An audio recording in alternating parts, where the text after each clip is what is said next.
Namaste Saraswati Devi Gauravani Nirvishesha Shunyavadi Vashashakarani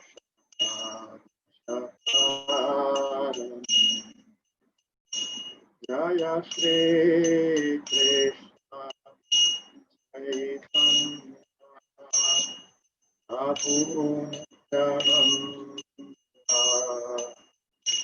Shri Advaita Gadadhar Srivasadi Gaur Bhaktavrinda Hare Krishna Hare Krishna Krishna Krishna Hare Hare Hare Rama Hare Rama Rama Hare Hare Krishna Hare Krishna Krishna Krishna Hare Hare Hare Rama Hare Rama Rama Hare Hare Hare Krishna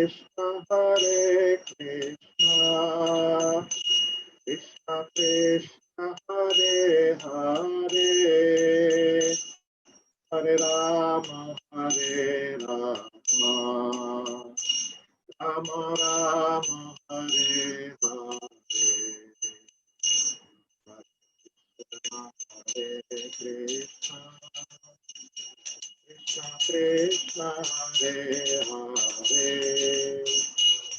Hare Rama Rama Rama Hare Hare Hare Krishna Krishna Krishna Hare Hare Hare Rama Rama Rama Hare Hare Hare Krishna Krishna Krishna Hare Hare Hare Rama Rama Rama Hare Hare Hare Krishna Krishna Krishna Hare Hare Hare Rama Rama Rama Hare Hare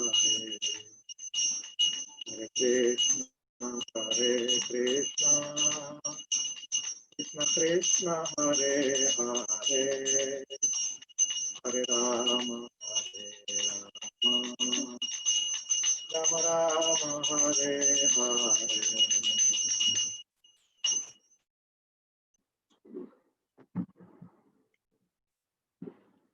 Om Chakshurunmilitam Yena Tasmai Shri Gurave Shri Chaitanya Manobhishtam Stapitam Yena Bhutale Swayam Rupa Pradamahyam Dadati Svapadam Mukam Karoti Vachalam Pangum Gandhayate Girim Yat Krupa Tamaham Vande Shri Guru Dimata Paramananda Madhavam Shri Chaitanya. So, thank you all for joining today. We'll be continuing with our session on study of the Bhagavad Gita, a better understanding of the Gita from the stories of Mahabharata. 参加してくださってありがとうございます。マハバーラタからバガバッドギーターのストーリーやお話を学んでいく回です。So last time we had discussed about the Purushottam month, the extra month that comes in the Vedic calendar. はい。で、前回はプルショッタマの月について、ベーダの暦にのっとったことについてお話しさせていただきました。So please try to increase your spiritual activities, whether it is meditation, whether it is yoga, whether it is giving charity, and definitely Lord Krishna will bless us all and Lord Krishna will help us out.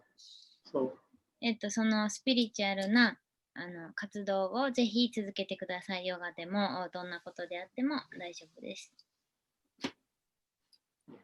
で、クリスナが助けてくれると思います。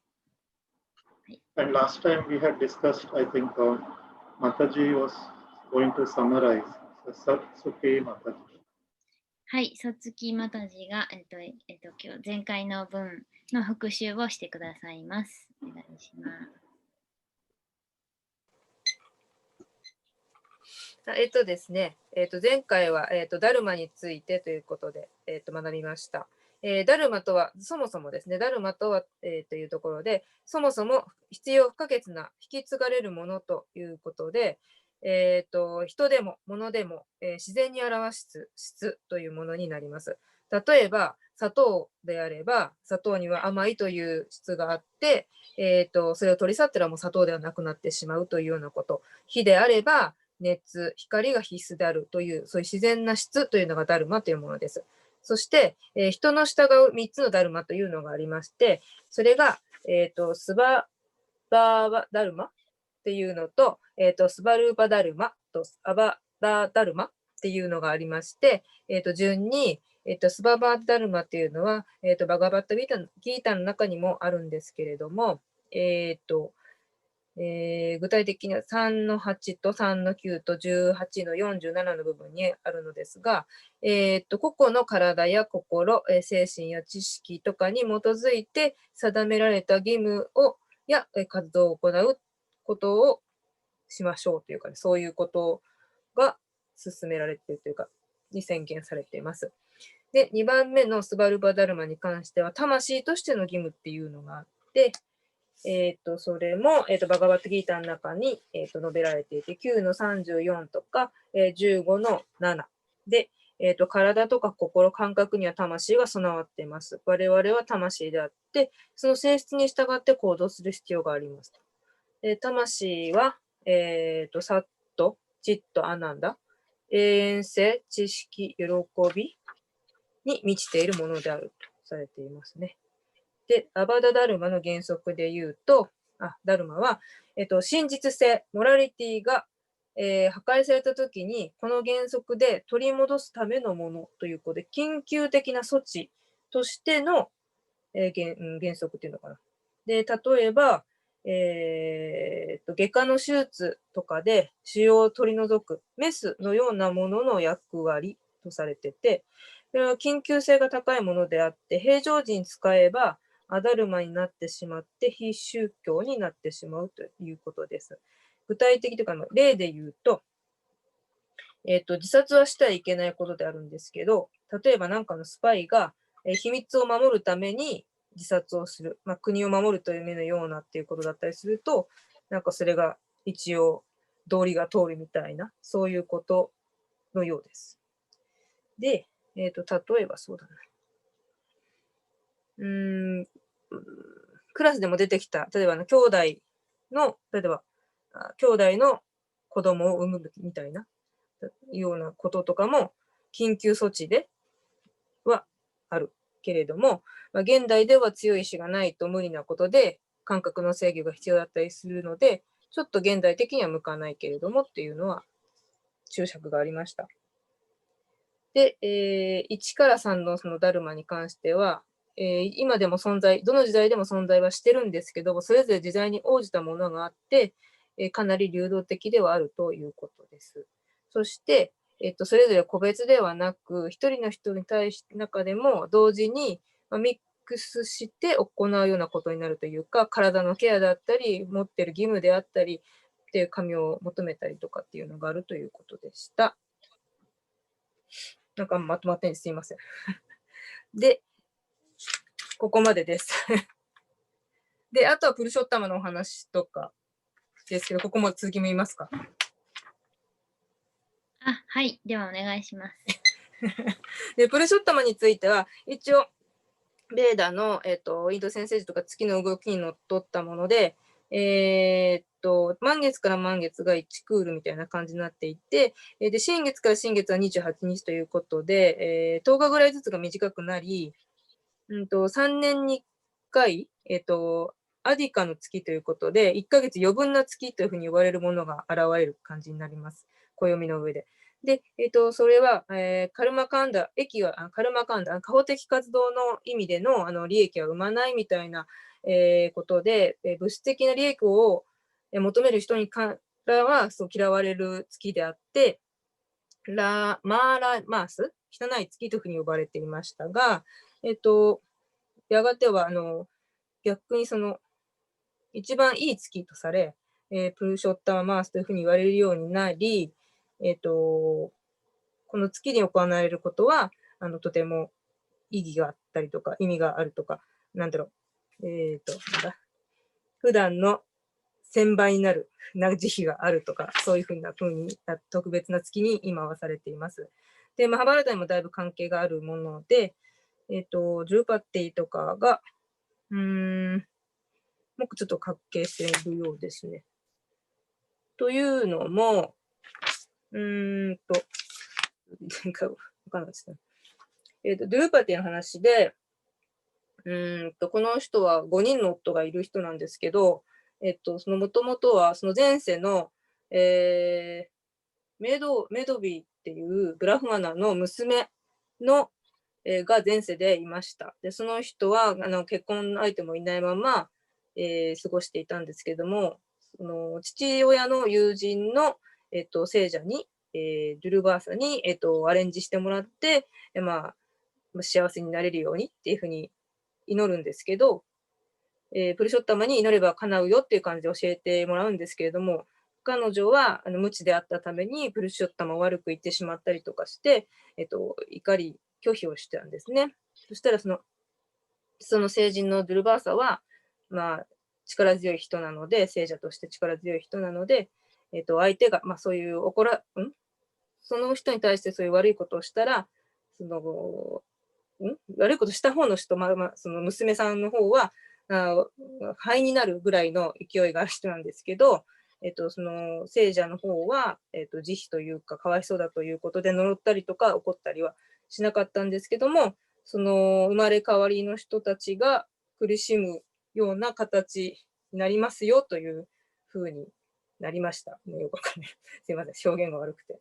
で、その肝心のメドビーの娘の方はシバを喜ばせ、シバが望みを叶えてくれるということで、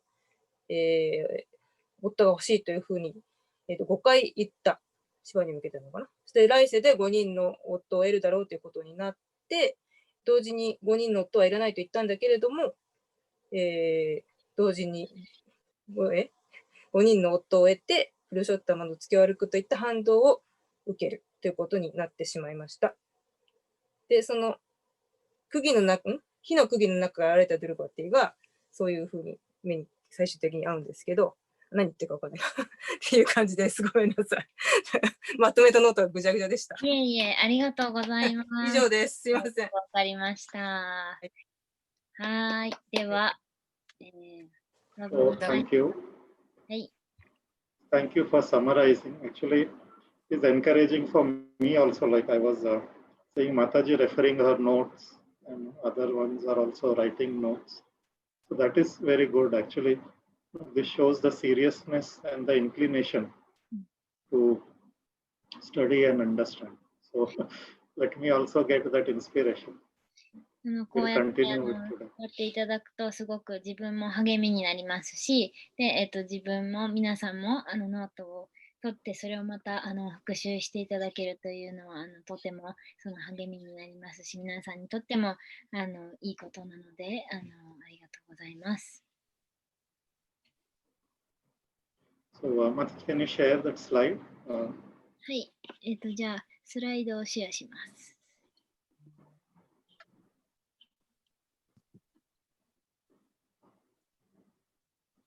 Can you see this one? No. This one? Yeah, that. Yes. Maybe increase the zoom. Okay. So, Hare Krishna. So today we will try to understand another aspect about dharma. 今日はダルマの違う側面を勉強していきたいと思います。last time we understood, or what is dharma, what are the different aspects of dharma, while following dharma, what are the different aspects, the practical, the spiritual, and the emergency one. で、ダルマで前回勉強したことというのは、どんな時に、スピリチュアルな時、スピリチュアルにはどう適用するのか、そして実践的にはどう適用するのか、そして緊急的な場合にどう適用するのかということを説明しました。And today, we will study another important aspect of dharma from the life of Dharmaraj himself. で、今日はまた違ったそのダルマというののとても重要な側面、つまりダルマラージとしての人生を説明したいと思います。First of all, who is Dharmaraj? まず最初にダルマラージとは誰でしょうか。So, as per the Vedic scriptures, different aspects of universal management are controlled by different devatas. で、宇宙を支配している神々やコントロールしている存在のがいます。So, there are the devatas for the three gunas, the three qualities of material nature. で、物質自然の三様式というのがあります。Yeah. Then there are devatas that control fire, that control wind, that control rain. で、神々は例えば火と風と雨を支配します。And similarly, there is a devata that controls justice, and he is also called as the Lord of Death. That is Yamaraj or Dharmaraj. The same person? Yes, same. Okay. で、同じように正義をコントロールする神、また死をコントロールする神がいます。で、その死ぬことですね。その死をコントロールするのがヤマラージ、つまりダルマラージ。これは同一人物になりますのことです。So, about the birth of Dharmaraj, that's another elaborate history. But Dharmaraj is the son of Vivaswan, that is sun god, Surya. はい、でダルマラージという人はビバスバン、つまり太陽神の子供でした。And Dharmaraj, he is the person who is the giver of death and the giver of justice, or he evaluates our activities, what we did in our life, and accordingly he gives his judgment what will be the next destination for that soul or for that individual. はい。で、このダルマラージは、仕事として正義やその死を司るので、つまり、ある人が、その意思をかけて行ってきた、正義やそのカルマを見て、そして、その死の判断を下す。そういったことをします。評価したり、その判断をしたりする。そういうポジションです。So, I'll cover the philosophical points after the story, but we'll just start with the story, so it will be a little more interesting. で、ストーリーからもうちょっと話していきたいと思います。So, long time ago, there was a sage whose name was Mandavya. で、マンダビャという聖者が昔に存在していました。Is in the PowerPoint. Yeah, the first, on the left top. シェアしているドキュメントの、左上ですね。はい。So this sage Mandavya, he was a great yogi, and he was also following the vow of silence, that is Mauna Vrata. でこのヨーギーは、とても偉大なヨーギーで聖者で苦行をしていたので、喋らないというマウノブラタという誓いを立てていました。So he was such a great yogi that for months together, he would just sit steady and simply meditate upon God. でとても偉大なヨーギーだったので、ずっと、何ヶ月も座って、ただ神様を瞑想しているということをしていました。And he would keep entering samadhi. そしてサマディの状態をずっと続けていました。So once upon a time, when Mandavya Rishi was similarly, he was in his tapasya, some thieves entered into his ashram with some stolen wealth. で、ある時、このサマディの状態で座っていたら、泥棒が来て彼の家に入っていきました。And behind the thieves were the king's soldiers, who were trying to catch the thief and recover the stolen wealth. そして、そこに、盗人を追いかけてきた王様の家来の兵士がやってきて、盗人を捕まえようとしました。And seeing that the sage, he was deep into his meditation, the thieves hid in the sage's ashram along with the stolen wealth. Oh, can you repeat again? Sorry. Yeah, the thieves, when they saw that Mandavya Rishi, he's in his meditation, yeah. They hid inside his ashram. Ah, yeah. With the wealth. Yeah. で、泥棒はこの、マンダビアリ氏のアシュラムの中に隠れてしまいました。And as soon after that, after some time, the king's soldier also came and they asked Mandavya Rishi, did he see any thieves? Or does he know, whether the thieves went along that way? で、その兵士が訪ねてきて、この逃げてきた盗人はどこにいるんだとマーダビアリ氏に尋ねましたと、あっちに行ったのかというふうに言いました。But since, the Rishi, he was engrossed in his austerities, in his meditation, and also since he had taken Mauna Vrata, like not to speak, he didn't give any answer to the soldiers.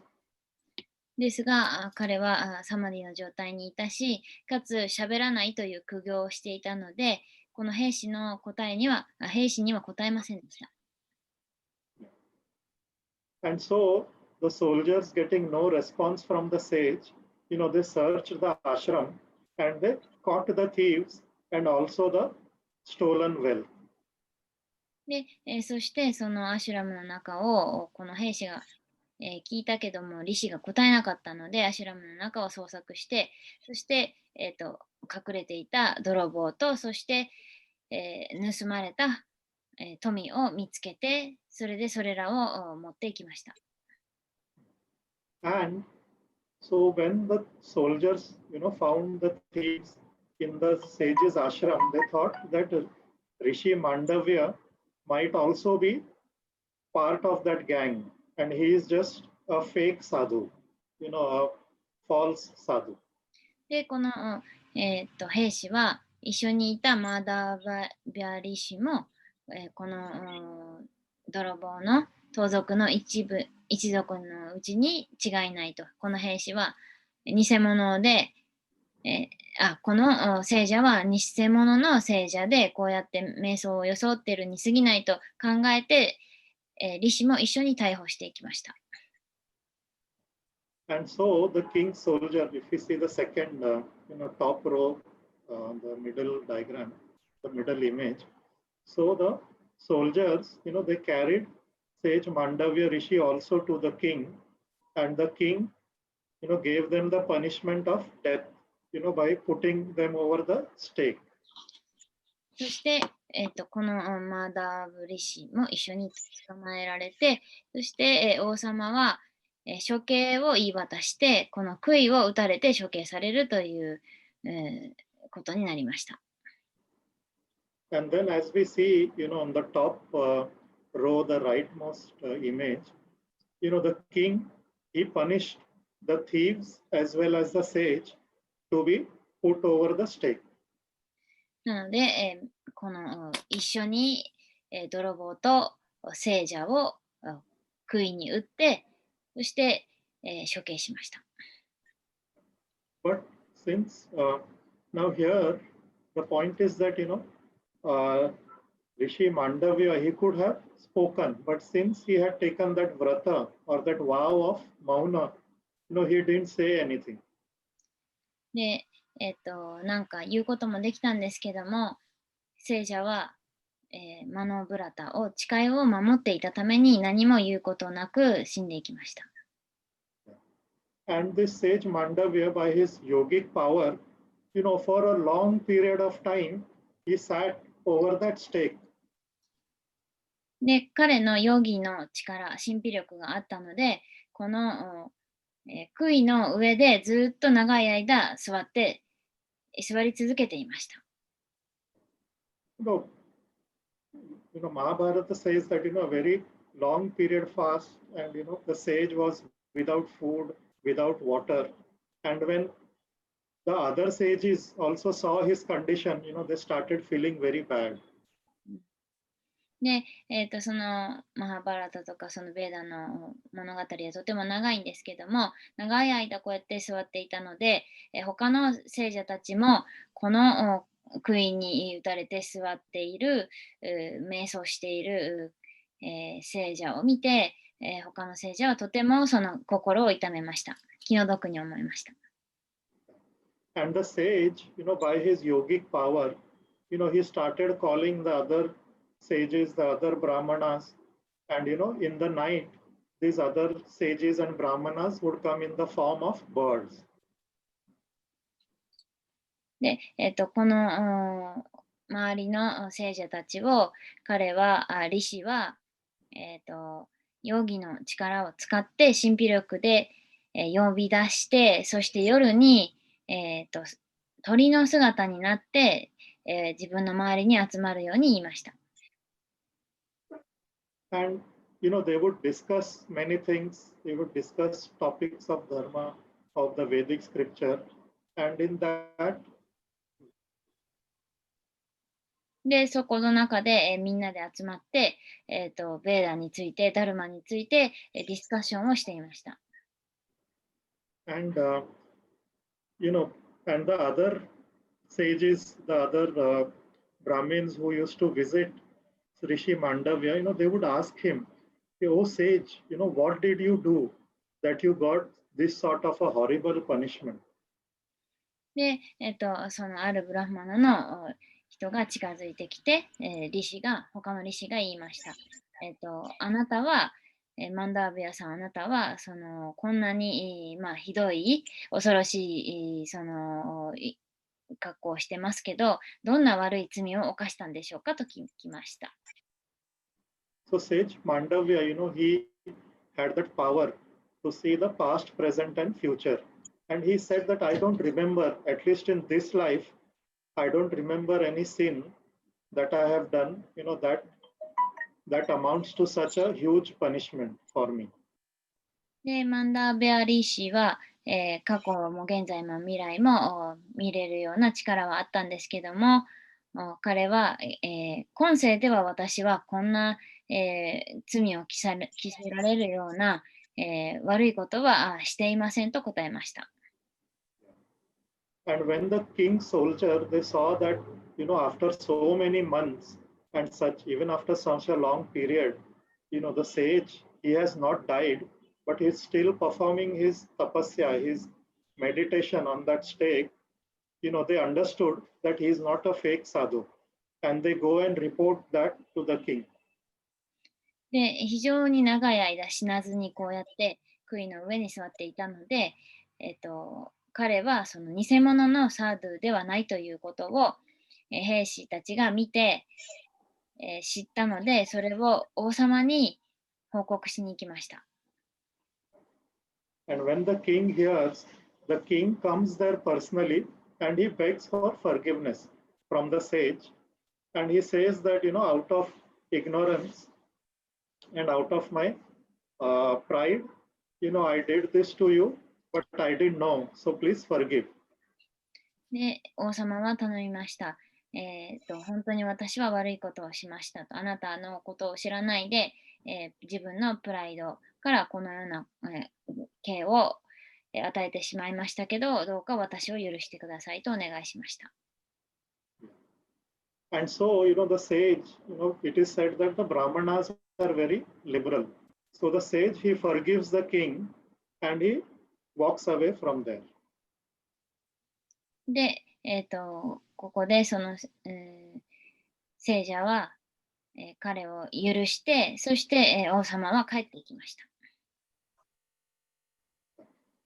And after some time, this sage Mandava, because of his penance or of tapasya on that stake, he was then called Ani Mandavya.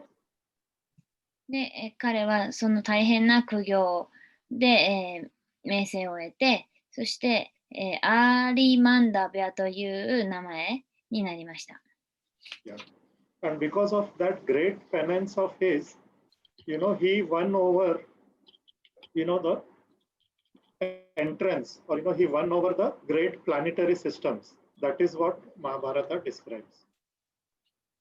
Oh, he can enter. Yeah, he can enter, correct. He could attain, the great planetary systems where the great yogis go.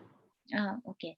で、この大変な偉大な苦行のおかげで、アーリー・マンダビアは、そのヨギの神秘力を持つ人たちが、入れる、そういう王国に入る権利を得ました。So the Vedic cosmology, it talks about Bhuloka, Bhuvarloka, Swargaloka, Janaloka, Tapaloka, Maharloka, Satyaloka. So these are the higher planetary systems. で、そのベーダの説明では、物質宇宙というのは、ブーローカ、ブバルローカ、ジャナルローカ、サティアローカとか、あと何でしたっけ、ありますけども、それらは、天界の惑星とされています。Yeah. And by his penance, Ani Mandavya Rishi could enter into those great planetary systems, or those great places. で、そのアーニーマンダビア、アーリーマンダビア、アリ、Yeah, Ani。そのアーニーマンダビアは、このより高い惑星、今言ったような惑星に入ることが許されるようになりました。But then once what happens is this sage, he goes and visits Dharmaraj, the Lord of Death and Justice. なので、ある時、このマダビアリシーは、死を司るダルマラージのもとに行きました。神々が住んでいる惑星に行けることになったので行きました。And knowing this great sage's, his yogic power and his great penance, Lord Dharmaraj also receives him. そして、このリシがとてもその、偉大な力を持っているということを知っていて、ダルマラージも彼を迎えました。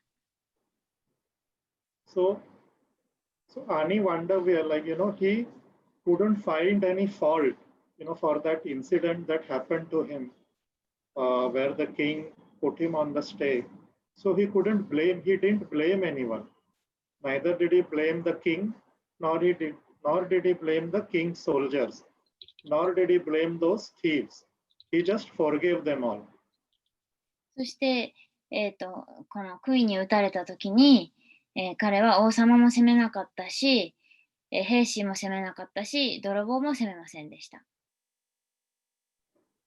But then Ani Mandavya, he asked Dharmaraj, "Oh Lord, what was the mistake that I did for which I received such a great punishment? で、そこで、リシは尋ねました。私は何もその悪いことはしてないし、責めてもいないし、なぜ私はこんなひどい、苦行をしないといけなかったんでしょうかと、私は何をしたんでしょうかと尋ねました。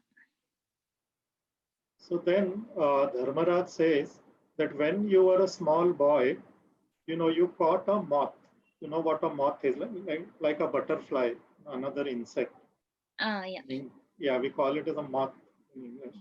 And you caught the moth and you pierced the moth's behind by a thorn or by a very pointed thing. で、あなたがしたことっていうのは少年の時にあなたは、蛾ですね。蛾を持ってなんか鋭いもので、その蛾を刺したのかな。はい。So when Ani-Mandavya sage heard that, he became very angry. He sort of became upset and angry, and he told Dharmaraj, how can you give, for this small mistake of poking a moth, how could you give me death penalty? で、この少年、ヤマラージ、間違えた。マーダビャリ氏は言いましたと。私が、犯したそんな小さな罪で、どうやって私がこんなに、ひどい仕打ちに遭わないといけなかったんでしょうか。Yeah. So Ani-Mandavya Rishi said that, when a person is a child, he doesn't have knowledge of good or bad. And in such situation, the mistakes that he commits, they can be overlooked. で、マーダビャリ氏は言いました。少年の頃っていうのはまだ物心がついていないので、その良い悪いの判断はできませんと。だから、その罰せられる規則から、少年の頃っていうにやったことっていうのは外されるべきですと言いました。And then the sage said that, oh Yamraj, you have given a grave punishment for a small mistake of mine, and you practically committed the sin of killing a Brahmana. So killing the Brahmana, killing the cow, killing one's mother, killing one's guru, these are very great sins that one should avoid. で、リシは言いました。おヤマラージャよ。ヤマラージャ means ダルマラージュ、right? ダルマラージ。ここではヤマラージャとダルマラージは同じなので、そのように呼びかけてるんですけど、あなたはそのブラフマナを殺す罪を犯しました。なんでかというと、このリシが、杭に打たれて処刑されたからですね。で、そのブラフマナを殺すっていうのは、母親やグルや、ブラフマナ and mother and グル and 牛を殺す。この4つは大変一番重たい罪とされています。このような罪をあなたは犯しました。And so, Rishi Ani-Mandavya, he cursed Dharmaraj that because of this mistake, you will take birth as a human being and you will take birth in the womb of a Shudra, that is a fourth class family. で、リシが言ったことは、あなたはそのような間違いを犯したので、その罰として、ダルマラージだったけれども、次に人間の子宮から誕生する。しかも、シュードラの子供として誕生する。シュードラというのは、その4番目の階級に属する。低俗な階級とされている。そのような呪いをかけました。And then to fulfill that curse through Vedavyas, that is Lord Vishnu, Dharmaraj took birth as Vidura in the womb of that Shudrani. そして、その結果、彼は、ビドラとして生まれました。で、母親がシュードラはい。 So, で、ビエガは父親でした。はい。So this was, the past history regarding Vidura. So in this story, if you have any questions or anything, you can ask now, or else we'll continue next. はい。で、ここまでのところで質問ありますか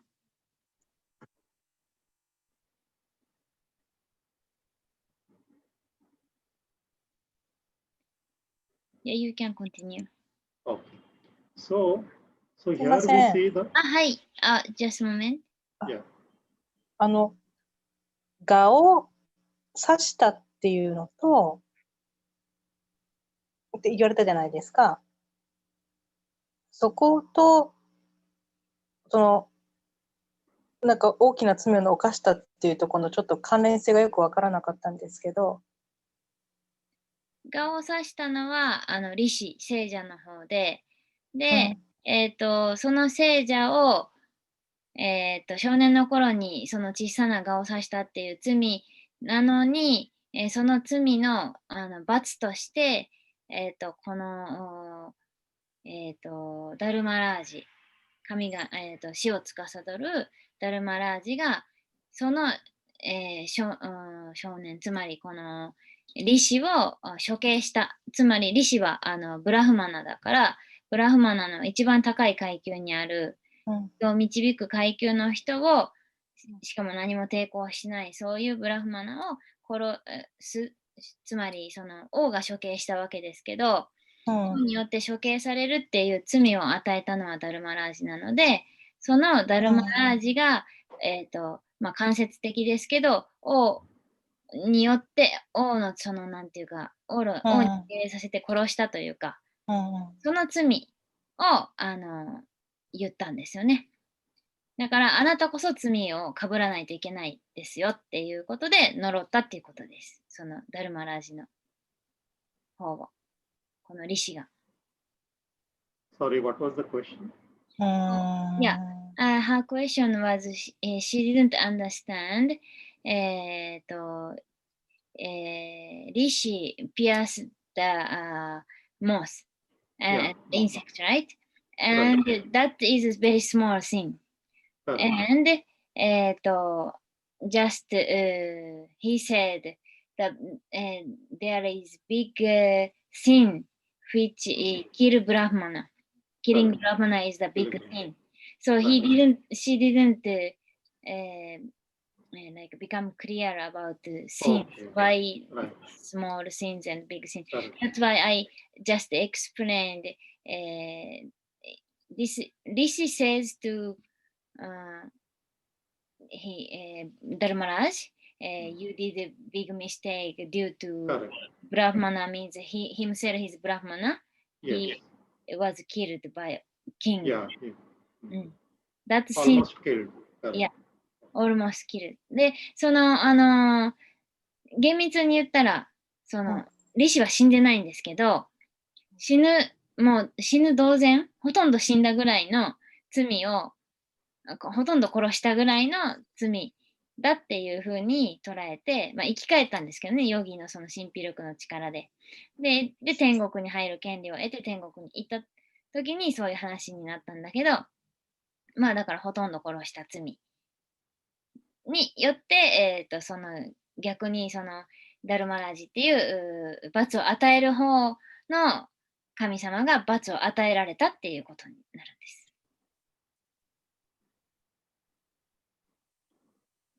So here, we have to understand another aspect of Dharma. So first of all, I referred to Dharmaraj in two names. One is Dharmaraj and other is Yamaraj. So why is that so? So this aspect of Dharma, so Dharma is, one definition of Dharma is, your intrinsic nature and your intrinsic qualities which you exhibit. And another meaning of Dharma is also the code of conduct and, how various activities, how you have to carry out the various activities, how you have to live your life, how you have to conduct yourself. So that is also dharma. で、このダルマの側面にはいろいろあるんですが、ダルマラージとヤマラージという2つの名前の違いについて、つまりこれはダルマラージが2つの側面を持ってたっていうことなんですけど、それについて説明すると、ダルマというのは、一つ目は、first you said entry of? I didn't understand. Yeah, the intrinsic nature, the Intrinsic means? nature or qualities. That is dharma. Yeah, intrinsic nature and quality of a person. Like you as an individual, you have your own nature. You like something, you dislike something. And according to your nature, there are certain things that you can do, and there will be certain things, that you cannot do. That. はい。で、そのダルマの側面には、一つは人が持っている自然な自分の性質に応じた義務。性質に応じて、例えば自分にはできることとできないことっていうのが当然あるわけで、それに基づいた、ダルマっていうことです。そして、もう一つは、その自分がどういうふうに生きるのか、Code of conduct, another aspect you explain. Another aspect, correct. Codes That of is conduct, how to live codes and codes of religious.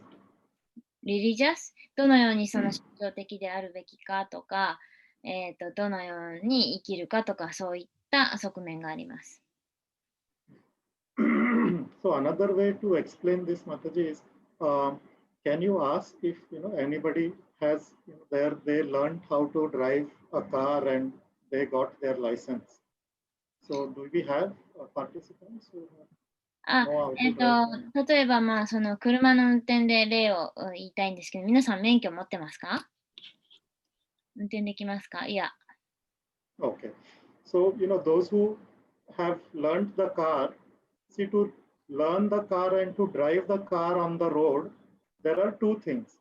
One is you will be given the education, the training that you have to drive the car like this on the left-hand side or on the right-hand side.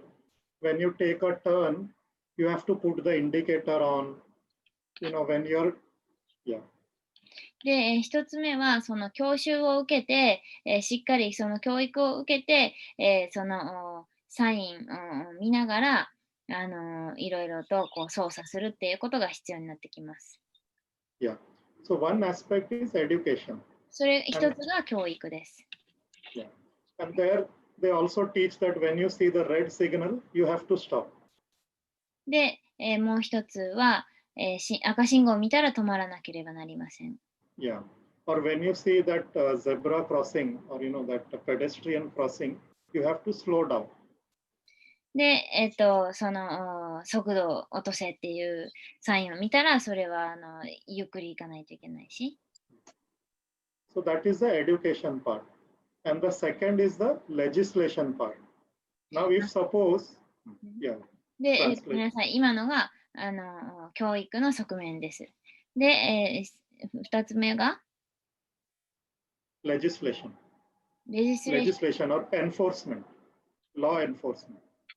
で、その2つ目っていうのは、その法律を遵守するっていう、その強制的に守らないといけないもの。Yeah. So you will see that on the roads, there are traffic lights, but there are traffic cameras also, and there is a traffic policeman also. で、その信号機のところには防犯カメラもついてるし、また、その交通に関する警察の権威も存在しています。Yeah. So you are taught, not to break the red signal. But if you break the red signal, the camera will capture that, and the traffic police will come and fine you. で、もしあなたがその法律を違反して、その赤信号で止まらなかったら、そのカメラ、速度を感知するカメラかなんか知らないんですけど、そのカメラが感知して、その情報をもとに警察があなたを逮捕します。Yeah. So that is the legislative or the enforcement part, that if you voluntarily you don't follow the traffic rules, the law or the police, they will force you to follow the laws. それが2番目のルールで、つまり、あなたがその自発的にルールに従わなかったら、そのルールに基づいて強制的に罰せられるということです。In the same way, Lord Dharmaraj, he tells human society that, these are the codes of Dharma. This is how you should live your life. And that is why we are given these Vedic scriptures, Mahabharata, Ramayana, Puranas, Bhagavatam, the Vedas. で、同じようにして、ダルマラージは人間にどのように生きるべきかというその教育の側面、ベーダとかプラーナとか、いろいろなそのマハーバーラタであったりとか、経典などを示すことで、どのように生きていくべきであるかという指針を示しています。And through these Vedic literatures, God himself, that is Vyasadeva, and Dharma, they are giving that knowledge, that education, that what are the codes of Dharma and how you can follow Dharma. で、その経典の中では、神様自身が、ビアサデバとか、あらゆるその思考の、神様が、そこご自身でどのように生きていくべきか、どうすることがいいのかというのをすべて説明しています。And if, as a human being, we fail to get that education, or even if when we get that education but we are not able to follow, then Lord Dharmaraj acts as Yamaraj. で、もしその教えに従うことがなければ、そのルールに従うことができないならば、そのような人に対してダルマラージはヤマラージとして振る舞います。Yeah. And that is when Dharmaraj, he takes his, it's called that rod of punishment, Yamadanda. And he judges your activity. And if your activity is good, you will get that result. If your activity is not as per the code of Dharma, you will get that bad result, or that, the future, you will get that bad result. Yamadanda means the sticks. Yeah, that is, in that photo, you will see that Yamaraj is sitting on that buffalo, and in his hand, he has his weapon. Oh. So that is called the weapon of justice, or Yamadanda. はい。で、つまり、このヤマラージャは、今のこの右下の、パワーポイントの絵に出ているように、杖を持っているんですけど、これはヤマラージが持っている武器で、これは正義の杖と呼ばれていて、杖か武器かわからないんですけど、この正義の武器を持って、その人がいいことをすれば、相当にふさわしい、その、ことをすることは許されているし、そういう結果が返ってくるし、また悪いことをしたらその罰を与えられる、そういう判断をこのするヤマラジがする役割を担っています。And so that is why, Yamaraj, he gave that punishment to sage Mandavya, but there he also made a mistake. And since even though he is the Lord of Dharma, he himself was not spared, and he had to face the result of his own mistake. Yeah. そしてそのヤマラージャは、こうやってその人がした行いに、沿って、適当なその正しいふさわしい罰というのを与えるんですけども、そうやって、正義の判断する権限を与えられたこのようなヤマラージであっても時々、過ちを犯してしまうということがあって、彼はその間違って罰してしまいました。So this is that another aspect of dharma, the education, the legislation, and how dharma is very subtle. You know, it's very subtle, and nobody can stop it. Dharma is called nothing but it's like the will of Lord Vishnu, or it is the will of Krishna. で、そのダルマと、ヤマラージの、区別2つあるわけですけど、このダルマというのはすごくその微細なもので、誰も止められないんですけれども、クリシュナの意志、思考主の意志、神様の意志とも言い換えることができます。And that is why, there are many verses in our scriptures, like Dharmaraj himself says, Dharmam tu sakshat bhagavad pranitam, nate vidu vichayo napi deva. Means dharma can be propounded only by God himself. Dharma cannot be propounded by any living being, whether that living being is a devata, whether he is a rishi, or whosoever it may be. Dharma is established, dharma is propounded, is established by Lord God himself. だからダルマラージ自身が、言っていることですが、このダルマというのは思考主のみが作り出すことができる。ダルマイコールその思考主が作るもので、他の誰にも作ることができない。そのようなルールを、偉大な聖者も作ることができないし、神々も作ることができないと言っています。And that is why in Bhagavad Gita also Krishna says, Yada yada hi dharmasya glanir bhavati bharata.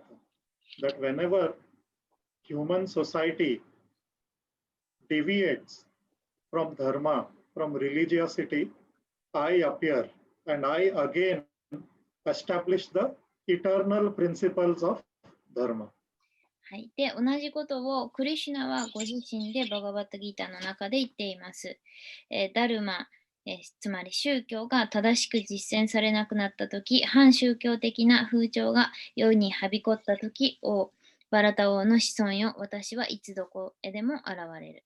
というふうに、宗教原則を打ち立てるために現れるということです。So, is this clear? Like, are there any questions from the participants or any comments? Yama means Yama is like a kind of punishment department. Yeah, the Dharma punisher. is a kind of like educational department. Yes. And that is these two aspects we see in Mahabharata also. So Vidura, he took birth in Hastinapura, and to the Kauravas and Pandavas, he always gave education. He always gave good advice. He told Duryodhana, don't do like this. He told Dhritarashtra, don't do like this. He told them, you don't do like this, you do like this. But Dhritarashtra, Duryodhana, they never listened. And then the second aspect was displayed by King Yudhishthira, where Yudhishthira became the punisher and it destroyed the Kauravas. I see. So Yudhishthira is also the incarnation of Dharmaraj or Yamaraj. He is called as the son of Dharmaraj. Yeah, son of Dharmaraj, and Dharmaraj himself also, he is? Yes, yeah. So, two Dharmaraj. The two aspects, yes. The two aspects were represented by these two personalities. In same time? Yeah. Okay. So if you don't follow the education, you don't follow the advice, then you have to face the consequences and the punishment. Oh, I see. Okay. That is what Mahabharata teaches, one important lesson. はい。で、それで私が尋ねたのは、じゃあダルマラージが教育の側面で、ヤマラージが、罰を与えるっていう側面を担っているんでしょうかっていうので、それはそうですと。で、その2つの、ダルマが教育、ヤマラージが、罰するっていうその側面っていうのがあるんですけど、これは、ダルマラージがこのビドラとして、マハーバーラタの中で登場してきた、そのシュードラとして生まれた時にも、重要な同じ教えというのを、もたらしていて、つまりそのカウラバ軍、つまりパンダバの反対の、軍隊の、ドゥリトラシュトラとかドゥルヨーダナに対してビドラはいつも、その、私利私欲に、その陥ってはいけないっていうことをずっと教育をしてたんですね。そういうふうにしないようにって助言をしていたのにもかかわらず、ドリトラシュトラもドルヨーダナも聞かずに、やりたい放題やりました。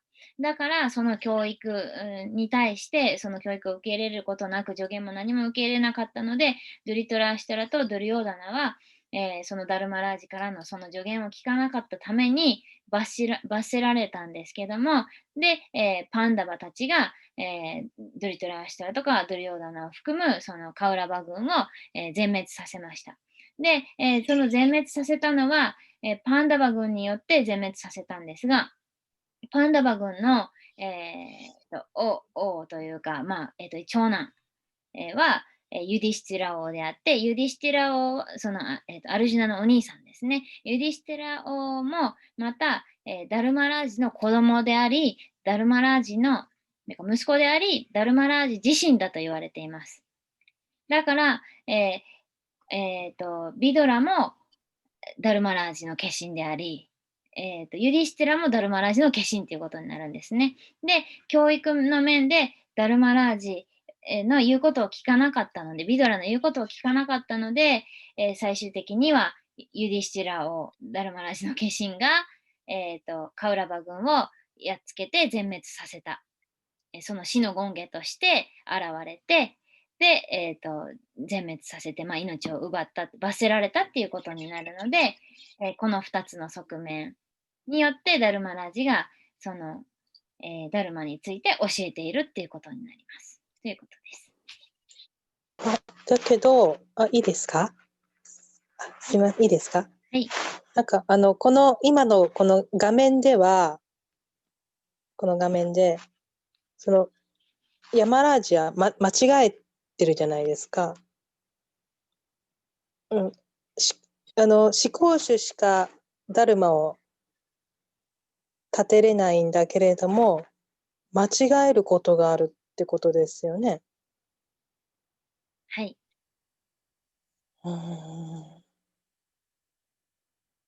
で、それで間違えたら、それの報いをヤマラージとかダルマラージが受けるってことなんですね。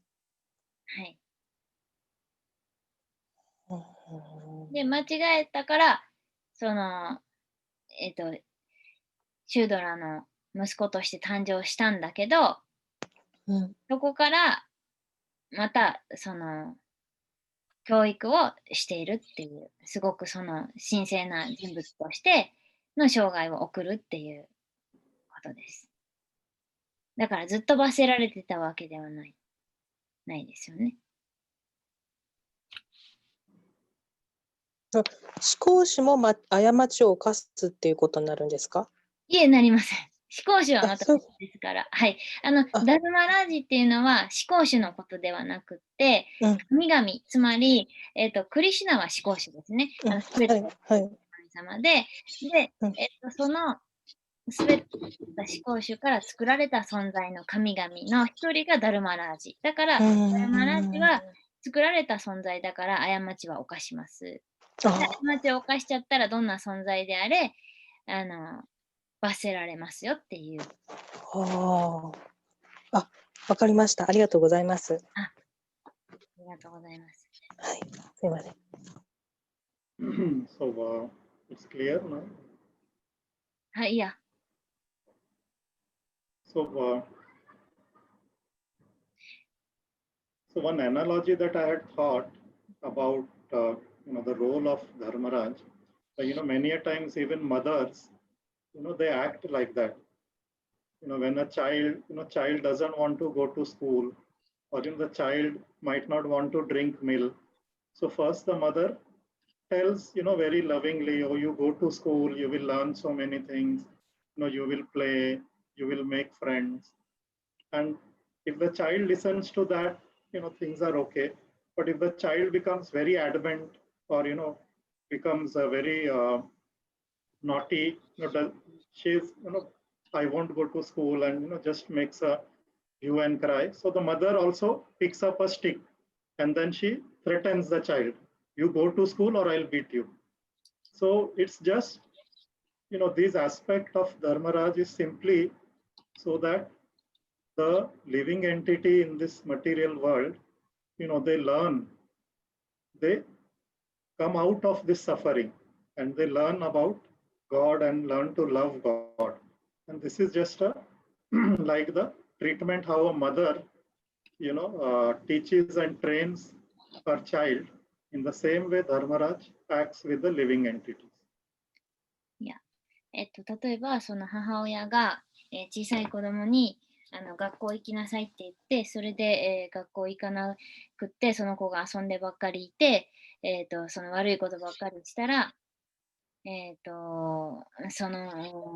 それがひどすぎて、例えば、やんちゃをしていたずらばっかりして、例えば、人に迷惑かけるとかなってきたら、そのお母さんはただそうやって教育するだけじゃなくて、棒を持って、その棒、もし学校行かなかったらその棒で叩くよとか、なんか脅すかもしれません。そうやって、なんていうか、2つの側面があるというか、そうやって、やることによって、その神様もどうやって正しい道を行くのか、神様を愛するのかっていうことを、2つの側面から教えている、人間に教えているっていうことになります。よくわかりました。ありがとうございます。はい。Yeah, her question was actually Dharmaraj himself, he did a mistake because he was not supreme, right? Yes. But he got birth from the children. Yeah. And but the real Dharma is established only from Supreme Lord Krishna, right? Krishna, right. So Krishna has given Dharmaraj that charge. So he is that, just like the Prime Minister, he gives charge of law enforcement to some other minister. But the ultimate power rests with the Prime Minister. Or if a king, king will have a general who will look, a leader who will look after the law and order. But then the king establishes what the rules will be in his kingdom. That example. Yeah. And even that in charge person can be punished if he did mistake then. Yes. Lord. Okay. で、これは例えば王様が、ルールを法律を作って、で、その法律を、執行するその役割を誰かに、責任を与えたようなものです。だからその司行衆が、その人にダルマラージに責任を役職を与えるけど、その人がちゃんとその任務を遂行できなかったら、その人もまた、法律によって罰せられるということになります。すごくわかりやすい説明だと思います。ありがとうございます。ありがとうございます。Yes, she understands now very clearly. Thank you. But one more point I would like to make here, Mataji, so even though Dharmaraj was punished in the form of Vidura, but Krishna loved him. God loved him. And Krishna refused, the great feast Duryodhana had prepared, and Krishna went to Vidura's house to eat just some simple plain food. That is one instance. Second instance, when Lord Krishna was leaving this planet Earth, Lord Krishna remembered Vidura. And Lord Krishna remembered Vidura when he was living. So that is a very great thing, that God is remembering this personality. And when Vidura hears that Krishna remembered me, he became so, that love of God just erupted in his heart. So it is not just punishment. There is the punishment aspect and there is the love aspect of the Supreme Lord also. So otherwise, it will just become fear. So that's not the message that Mahabharata or Bhagavatam gives us.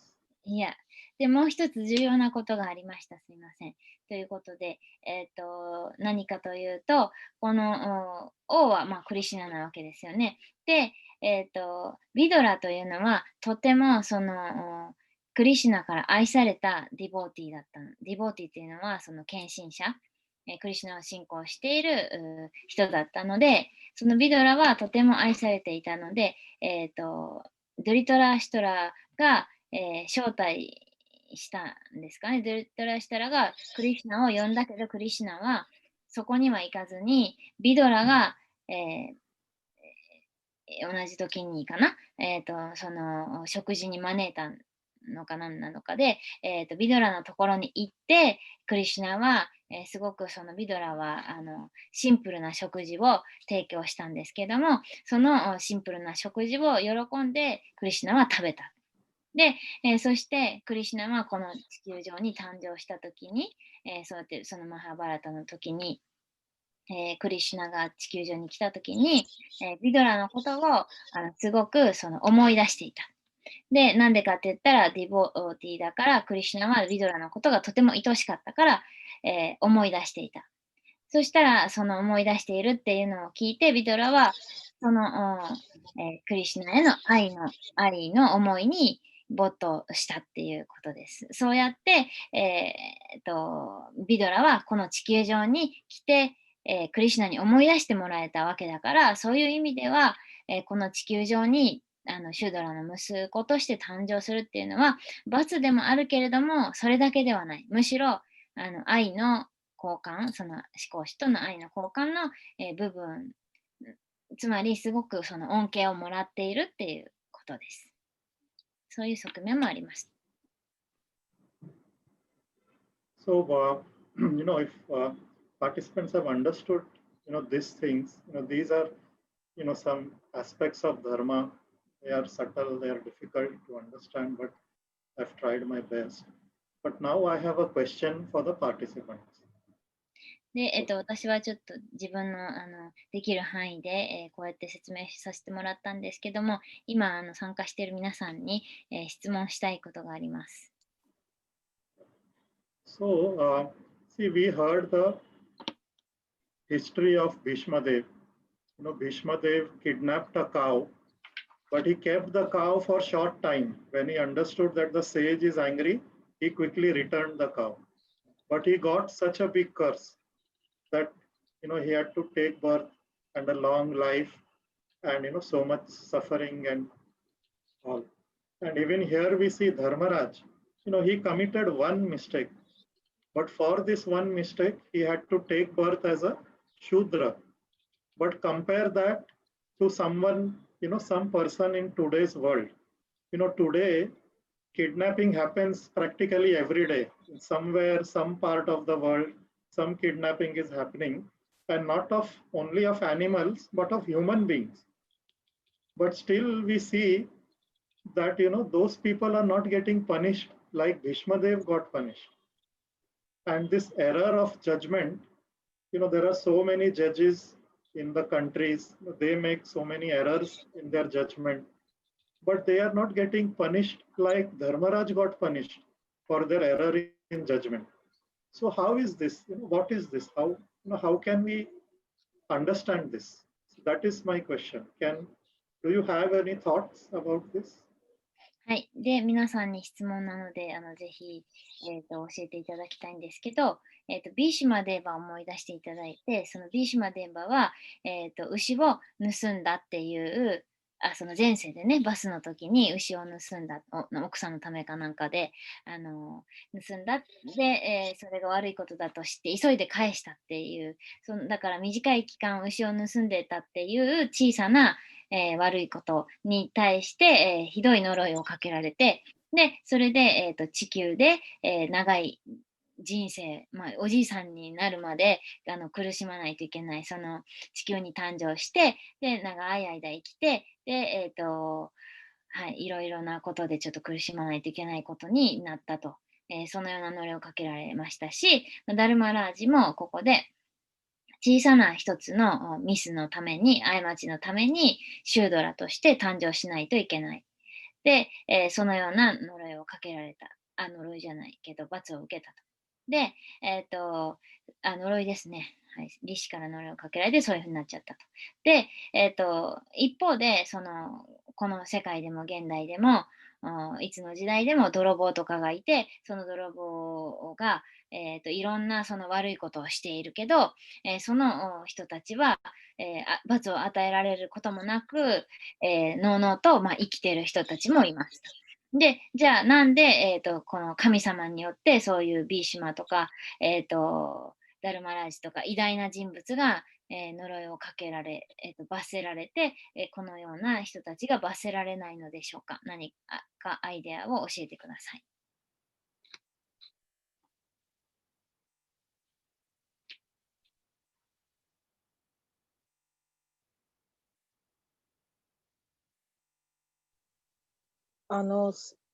いいですか。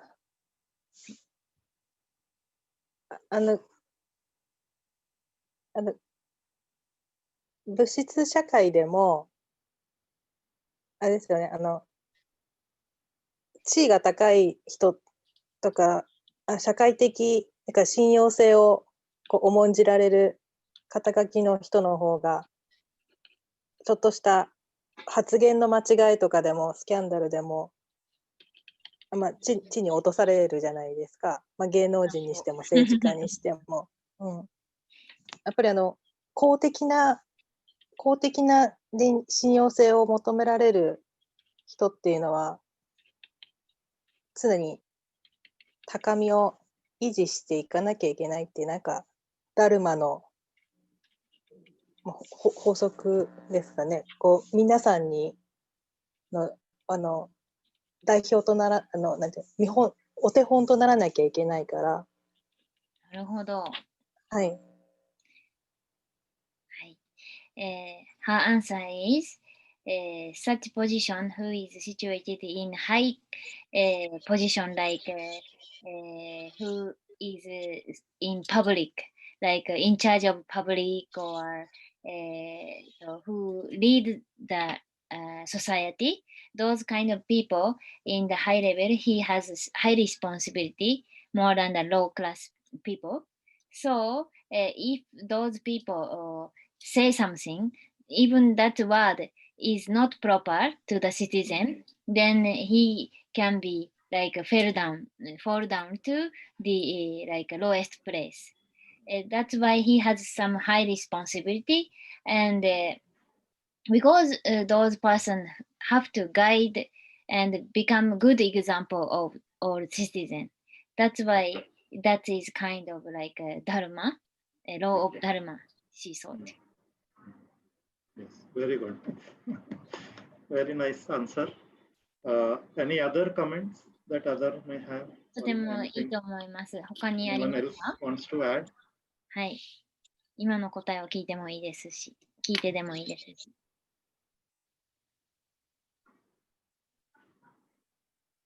はい、どうぞ。まずその悪いことをすることによって周りの人に悪いことをしてはいけないっていう見本になるので、そのこと自体が罰であるっていうのと、あとその親族とか家族とかはやっぱりそのその人の代わりに罰を受けているのではないかなと思います。やっぱり周りからあそこの息子は泥棒だよみたいな感じで世間から冷たい目で見られるじゃないですけども、自分の息子や娘や大事な人がその代わりに罰を受けるっていうことで間接的に苦しい思いをするのかなと思いました。じゃあ本人は苦しまないのは苦しまないのはもうその周りが苦しんでるからっていう、周りの人が代わりに苦しんでるのかなと。でその血族が苦しんでいく、その罪を受け継ぐっていうことなのかなと思いました。なるほど。And her answer is, Yeah. if someone do the bad things, Yeah. then he become the example of bad example. Means the other person criticize about him, that person, and he is bad person. Someone like blame him, and that is kind of maybe kind of punishment maybe. And another is instead of that person, his relative or like his close person, like family, get punished because other person, neighbor person says, oh, his son made mistake His son, or correct. criminal. That's why those family have to suffer. That's why like a kind of sin goes to like a family or close person. So, yes. So, then so he's suffering, those family suffering, that's why the person is not suffering or something. Correct. So, yes. So that is also a very correct answer. Thank you. それも正しいアンサーだと思います。So we have to see the social impact, the impact of that mistake. Whether the mistake is big or small, one of the way to judge it is what is the impact of that mistake on whole human society. でその罪が小さいか大きいかということだけではなくて、社会にとってどのようなインパクトがあるのかということも見ていかないといけません。So that was also a very nice answer, Mataji. Any more comments from the participants? はい、それもとてもいい答えだと思います。他にもありますか？ I have, but Yeah. Yeah. どうぞ他の方。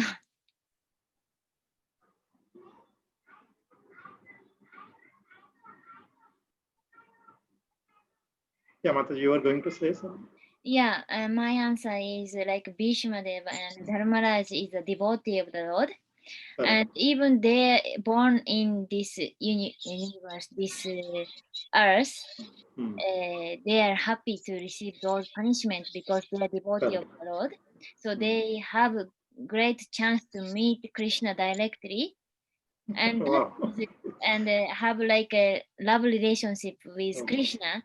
That is the most high benediction for human being, like living being.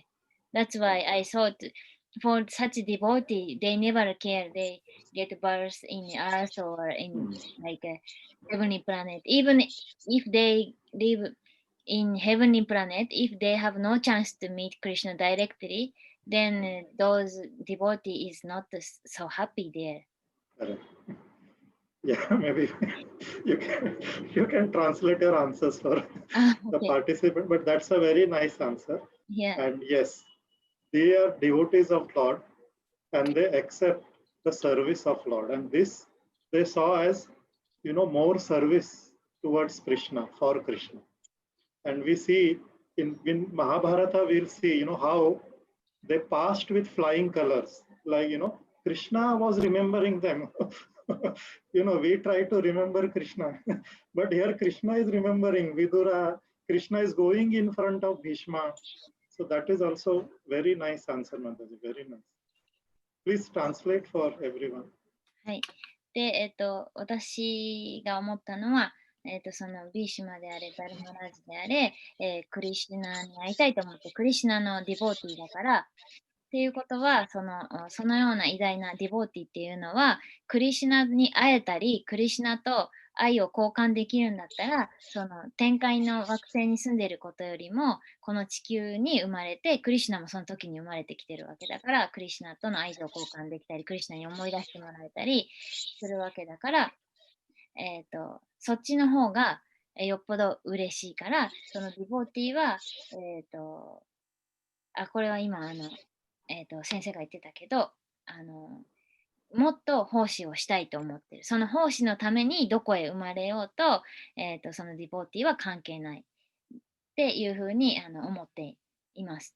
で、そのクリシュナ、私たちたくさんの人がクリシュナのことを思っているけど、私のこと見てって思ってるけど、クリシュナは、私たちじゃなくて、私たちも見てるとは思いますけど、その直接ビーシュマデーバとか、そのビドラのことを見て、で、会いに来てくれる。で、そうやって食事を食べてくれるとか、質素な食事でも食べてくれると。なんかそっち、すごいそれはそのクリシュナに愛されてるっていうことだから、それはすごい恩恵ですよねっていうことです。So there is a verse, what you said, Mataji, there is a verse in Bhagavatam.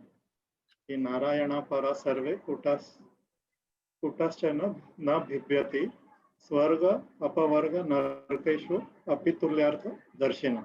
That the devotees of the Lord, they don't care whether they are in heaven or they are in hell. Wherever they are, they just remember Lord Krishna, they perform his service and they are happy and fearless everywhere. で、Very nice. 今の、プラブがおっしゃったサンスクリットの意味っていうのは、地獄にいようと天国にいようと、ディボーティーは、クリシュナのその奉仕に、していたいと望む、それだけを喜びに感じるので、恐れがない。どこへ行っても恐れることがないっていう意味でした。とてもいいことだと思います。So, just for that answer that Akiko Mataji gave, so there is a verse in Bhagavad Gita, chapter 3:21. I don't know if she has read it, はい。 but we will just cover it here. はい。そのバガバットギーターの3章の21節に、アキコさんがおっしゃった答えが書いてあります。So the verse, Lord Krishna says, Hi yad yad acharati sreshthas, tad tada eve taro jana, sa yat paramanam kurute, lokastad anuvartate. You can Yeah. just OK。はい。何事によらず、偉人の行ったことに一般の人々は付き従っていくものだ。彼が立派な行為で規範を示せば、世界中の人がそれに達しようとして努めるのだ。So I think we can conclude today. There was, はい。 one more aspect of dharma that we can understand from this pastime, but we will cover it next time. はい。もう一つこのダルマから学びがあるんですけども、ちょっと時間がなくなってしまったので、次回やりたいと思います。OK、so sharing time? Yeah. はい。では、沙織さんからお願いします。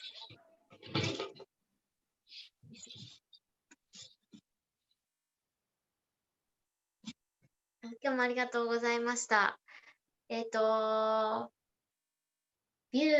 ドラがなぜすごく素晴らしい人格で生まれてきたのかっていうのが、ダルマラージが、呪いによってだけれども、転生したからやったんやなっていうことが分かったのでよかったです。ありがとうございました。はい、ありがとうございます。Today she become her idea become clear why Vidura got birth with very great characteristic because it was like a last incarnation he was Dharmaraji and he by following the story he have to get birth in this earth. So this reason he got the answer today. So very nice chance she got. Thank you. Prabhu, your voice is muted, I think. I'm sorry. Yeah. So thank you, Mataji. And I hope by this, studying this history, we might be clear about, dharma and how it acts. はい、シェアありがとうございました。今日の、その話の中で、ダルマがどのように作用しているのかというのを分かっていただけたというのはありがたいことです。はい。ありがとうございます。じゃあ次、美穂さんお願いします。ありがとうございました。神、リシっていうのは神に呪いをかけれるぐらい、リシの存在というか立ち位置って高いのかなっていうのを今日なんか初めて知りました。神ですか？ごめんなさい。神様に、はい、そのダルマラージっていう神様にリシが呪いをかけたっていうので、はいはいはい。神に呪いをかけれるぐらいすごいんだっていうことを今日初めて知ったのと、その前々回でビドラがあまりにもかわいそうと思ってたので、でも結果すごいビドラはすごいもうとてもいい人生を送れたんだと知れて、今日はなんかとっても幸せな気分になりました。ありがとうございました。ありがとうございます。で、ごめんなさい。1点だけ補足で、この神様、そうですね、神々と飛行種の神となんかこう、一緒になりがちなんですけど、神っていうのはこの半身だから作られた存在だから、そのクリシュナに呪いをかけるとかは無理だけど、その作られた存在である、それぞれの責任を担当する、半身、神々にはなれるから、私たちと同じような立場だから作られた存在だからという意味では、その人に呪いをかけるっていうことがリシはできるっていうのがすごいってことですよね。はい。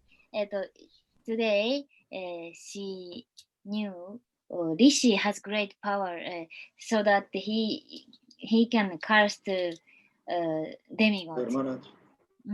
Yeah, and the last lecture, you little bit mentioned about Vidura, and short story you mentioned about Vidura, and from last time she felt Vidura was like pity because he have to get birth in this earth and have to suffer for very tiny sin. But today she is very happy to listen. Vidura had a great life, get a great opportunity to meet Krishna, associate with Krishna. That's why she's today very happy. And Vidura, by his life, Dharmaraj, by his life, he set the example also for us. By his own life, he set an example. And all his teachings are given in the Mahabharata. Because Vidura was a great Pandita, even though he was born as Shudra, but he was a great Shastragya, Artha Shastri. He knew all the Vedic scriptures as well as economics, as well as how to give justice. So, even he born in Shudra, and we are also born in Shudra. That's why. That's why you want to. Means like we also born as Shudra, and he also born in as Shudra. That's why that is like a great lesson for us. You want to say? Yes. Oh, I see. Correct. So, what is important? Only birth is not important. The quality, and if we endeavor, if we study, if we endeavor, we can make our life successful. Yes. Oh, nice. Yeah. で、ありがとうございます。それで、そのビドラについて、もう一つ学ぶことができることは、彼はシュードラだったということです。シュードラっていうのはその労働者階級で、低い階級とされています。で、私たちも言ってみたら今カリユガではみんながシュードラだと言われていて、労働者階級と言われていて、そのようなベーダの文化の外に生まれているような、私たちはさらにシュードラよりも低いかもしれませんよね。で、そういう、生まれによる違いはありますけれども、ここでの大きなレッスンっていうのは、努力によって彼もシュードラでしたから、すべてのベーダの知識と知恵にすごく長けてたんですね、そのビドラっていうのは。そして純粋で公平で、正義感があって、全てのいい質を備えていた、そういう人だったので、私たちも努力が必要。その努力をすれば、生まれは関係ないっていうことです。その知識、ベーダの知識に、たけることもできるという、そういうことでした。はい、ありがとうございます。じゃあ、千穂さんお願いします。はい、ありがとうございました。今日はなんかちょっと難しくてあまり途中ぐらいからついていけてなかったんですけど、印象に残ったのがマーダバリシがサマーディの状況で、その喋らないっていう誓いを立てたまま杭の上に長時間座ってたっていうのはすごい境地だなと思ったのと、あとやっぱり神でも間違いを犯すんだなっていうふうに思いました。で、あと天国にいても地球にいても地獄にいても、どの状況でもやっぱり物質世界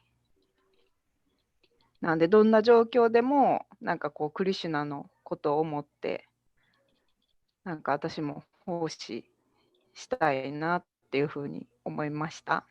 ありがとうございます。ありがとうございます。Today, from the middle point, she lost the point and she didn't understand the total lecture, but at the beginning, she remember Rishi get in samadhi and he is on the stick and he keep so long time, and that was great power he has. That she understands today. And another thing is even demigod can make mistake. Yeah. And another point is she want to serve Krishna even in condition in earth or heaven or hell, wherever we are, we want to serve Krishna. Yeah, in any circumstances. Yeah, very nice. And Mataji, the Samadhi for Kali Yuga is Hare Krishna mantra. So if we chant Hare Krishna, we can also attain Samadhi and high level of consciousness. で、ありがとうございます。とてもいいシェアです。で、そのサマディというのは今の時代のカリユガでは、瞑想っていうのはそのハレクリシュナマントラを唱えることでこのサマディに達する、高い意識に達することができます。ということです。はい、ありがとうございました。はい、では、あきこさんお願いします。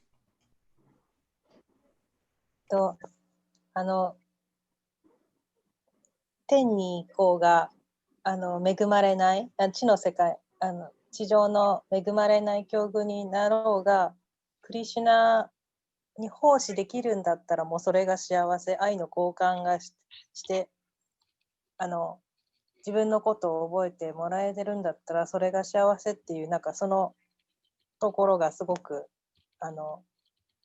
印象に残りました。なんかどういう身分とか状況で生まれるかよりもその忠誠心っていうのがこの勝る、忠誠心ってその強い信念っていうのが幸福にそれによって幸福が決まるんだなっていうのが感じました。ありがとうございます。あとちょっと一つ質問なんですけど、マタジっていうのはどういう意味ですか？マタジは女性に対してリスペクトする全員、に対して、マタジっていうのは使うんですけどお母さんっていう意味です。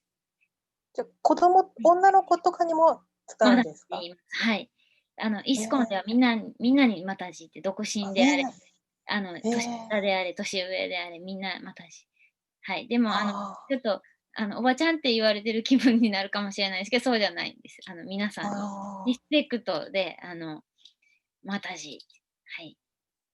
ありがとうございます。What is mean of Mataji? Oh, okay.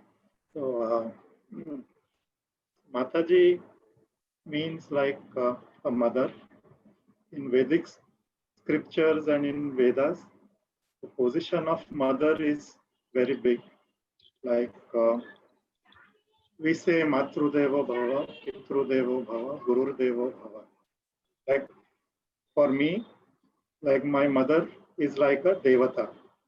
And so mother is given a very high respect in Vedic culture. And we are also trained to see, all other women like our mother. So the scriptures say that we have 7 mothers. We have the mother who gives birth. Then we have the mother, who is the king's wife. She is also a mother. The mother of our teacher, our guru, the wife of our guru. She is also a mother. Planet Earth, this, where we live, she is a mother. Cow, she is a mother. And river, and I'm sorry, I'm forgetting 2, but scriptures say that there are 7 mothers whom we should worship. And we see every other, lady as a respectful mother. That way we have to see. So that's the meaning of it. はい。で、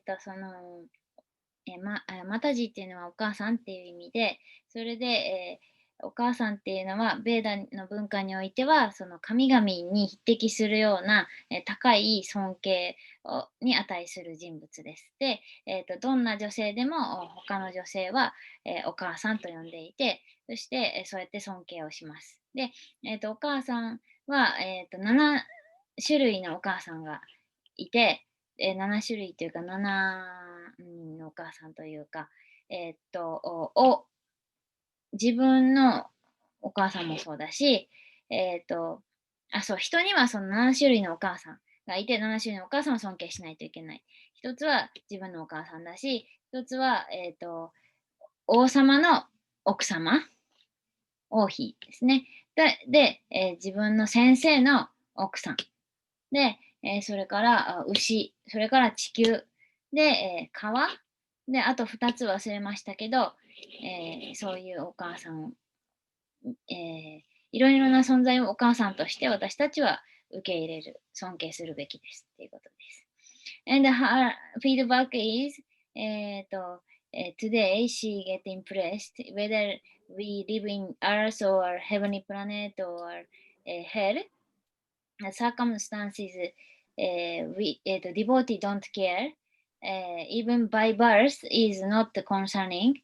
The highest happiness is depend on his devotion. His devotion. That's understanding she got. Even that devotion is high, then happiness is high. Yeah. Thank you. はい。じゃあ、さつきさんお願いします。はい。ですね、マーダブリ氏が杭に打たれた刑の時に誰も恨まなかったっていうのは本当にそれが印象的で、私なんて嫌なこと起こったらすぐ人のせいにして自分の中なんか全然顧みなくて、なんかカルマだとか言ってるけど、言ってるだけで結局あの人のせいだってすぐ言ってるので、それがなんか痛いって思いました。以上です。And she understand, like Rishi never criticize others or blame others when he got cursed and on the stick. And that is great things because for her case, like if she got pain when things were punished by someone, then she tried to anyone like try to blame others. That's why today she learned about it from him. So this is sort of the nature of the Brahmana or a Rishi. They they are very forgiving and they see the facts. What you say is true. If I had been punished because of no fault of mine, even I will get angry and I will fight. But this is the nature of the sage. And the similar example we see in Christianity also. Like, they say that, they put Jesus also, Jesus came to save them, but they put Jesus also on the stake. But Jesus said, okay, forgive them, let them follow dharma. So so when we practice dharma and we practice devotion, that is how our consciousness gets uplifted. So very nice point, Madhavi, this nature of the sage.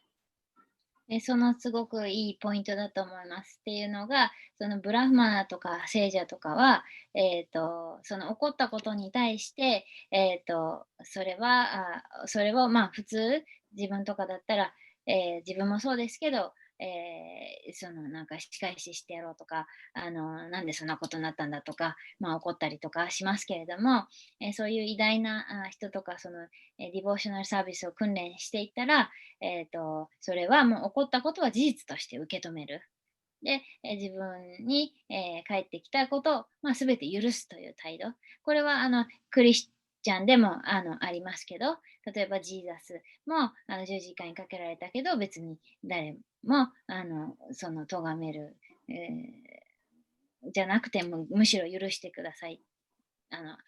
その十字架にかけた人を許してくださいっていうふうに祈っています。だからそれがその、ディボーショナルサービスをその献身奉仕っていうのを実践していったらそういう境地になります。ということです。はい。じゃあみゆきさんお願いします。はい、今日もありがとうございました。すみません。先週お休みして、で、YouTube 見させていただいて、で、それだけでも大体分かったんですけど、やっぱり今日の、振り返りっていうのは、そうやなっていう感じで、ちょっとすごく分かりやすくなった状態で、入れるっていうのは、本当にいいなと思いました。はい。はい。で、印象に残ったのは、前回ダルマには3つあるよっていうことで、で、ダルマの側面、どういうことかなって最初思ってたんですけど、なんかやっぱりダルマラージとヤマラージ、ヤマっていうのは多分やってはいけないことのヤマだと思うんですけど、だからなんか、やっぱりそういうのがちゃんと、もう昔っていうか、からあるんだなというか、やっぱりある程度、注意ぐらいはしても、そこで改善できたらいいけれども、それ以上になってくると、やっぱり罰せられるんやなっていうところが、なんかやっぱり正しいことというか、やっぱそういうふうになってたんだなっていうのが、だからもう何千年前からそうなってたっていうのが、やっぱりすごいなっていうふうに、はい、単純に思いました。ありがとうございました。ありがとうございます。And last lecture, she couldn't participate, but after listening Satsuki-san's review, she understand clear about the last lecture. So that summarize was very nice to remembering all the story. ハレクリシナ聞こえますか？ハレクリシナ Your connection no good? 多分コネクションが良くないですね。はい。じゃあ、ハリボー、Are you listening? Prabhu? No listening? 困ったかもしてますね。しょうがないですね。インドですもんね。はい。じゃあ、Yeah. Okay. Miyuki-san is saying that review for like beginning time is reviewing time by Satsuki-san. It was very nice. Make her understanding the last lecture because she was absent of last lecture. That's why it makes everything clear. That was very nice. And another thing is she today understand about Dharma and Yama. And the Yama is probably the restrict things, become punished even if we break the rule, then become punished. So those two type of rule exist from ancient time. Today she understand about this, and that was a good point from this lecture. Thank you so much.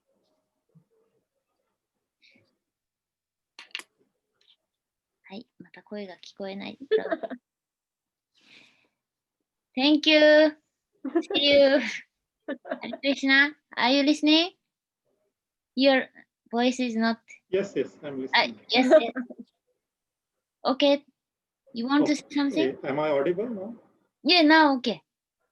Yeah, I just regarding Miyuki Mataji's comment, yeah, it is good, but then I just want to say that we should not feel unnecessarily afraid. The way to understand Lord Yamaraj is like we understand our mother. Our mother sometimes is strict and sometimes she is, loving also. So that is how we should understand Lord Yamaraj and not be unnecessarily afraid or, very fearful or punishment. So it's not like that.